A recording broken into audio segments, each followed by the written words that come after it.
राजकारणात दर मिनिटाला काहीतरी नवं घडतंय। बातमी कुणीही दे, पण खरी अपडेट मिळते फक्त राजकीय लाईव्हवर। ही याचिकाकर्त्यांना मागणी केलेली आहे माहिती अधिकाराच्या माध्यमातून। जे मला कळलं त्यांना ते सीसीटीव्ही फुटेजेस देता येत नाहीत असं जेव्हा कळवलं जातं तेव्हा एकूणच संशयाचं धुकं आणखी घडत होतं। आपल्या सगळ्यांची हीच मागणी आहे की रोहित दादा सुद्धा सातत्यानं जे प्रश्न उपस्थित करतात, अनेकांच्या मनात हे जे प्रश्न आहेत, यामध्ये दूध का दूध पाणी का पाणी व्हायला हवं। आणि अशा पद्धतीनं कोणतीही गोष्ट जेव्हा समोर येते तेव्हा जसं तुम्ही म्हणालात की हे सीसीटीव्ही फुटेज त्यांना दिलं जाऊ शकत नाही असं जेव्हा म्हटलं जातं त्या संशयाचं धुकं आणखी घडत होतं। त्यामुळे तपास यंत्रणांनी सुद्धा या संदर्भामध्ये ही काळजी घ्यायला हवी की जे काही घडलंय ते स्वच्छपणे समोर यायला। हिंदी प्रश्न असा तुमच्यापैकी कोणाचं बोलणं झालंय का सुनेत्रा वहिनींची? कारण आज बातमी आली की जयंत पाटील अर्थमंत्री होतील, बाकीचे नंतर तेवढे एकटे जातील, बाकीचे काय कळत नाही नेमकं चाललंय काय? प्रश्न संपवले रे, तोडू नको ताई।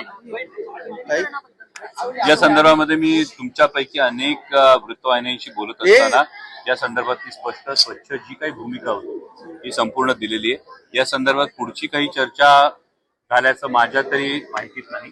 आणि जे ताईंनी विधान केलेलं आहे त्याच पद्धतीने ज्यांच्याशी चर्चा झाली, दुर्दैवानं आज दादा नाही तर त्याविषयी आणखी काय बोलायचं। हिंदी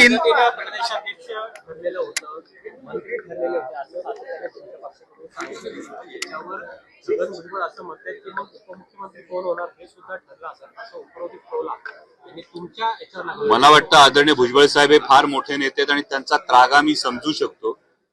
कारण जी काही आधी चर्चा झाली होती, आता विशेषतः जातनिहाय जनगणना होत असताना ओबीसीचा कॉलम जातनिहाय जनगणनेमध्ये नाही अशी परिस्थिती असताना माननीय भुजबळ साहेबांसारखा एक वरिष्ठ नेता हा संसदेत असणं ही फार महत्वाची गोष्ट होती। आणि जी काही प्राथमिक चर्चा ही दादांच्या आमच्याबरोबर झाली होती त्यामध्ये एकदा ओघाने दादांनी सांगितलं होतं की कदाचित भुजबळ साहेब हे राज्यसभेवर असतील अशी एक चर्चा ही आमची अंतर्गत झाली होती।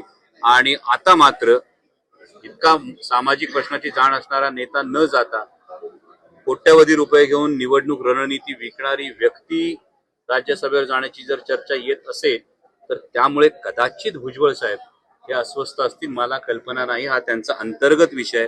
आणि दुसरी महत्वाचा बाब ही आहे की त्यांना या चर्चेत घेतलं किंवा का घेतलं नाही हा त्यांचा अंतर्गत विषय आहे।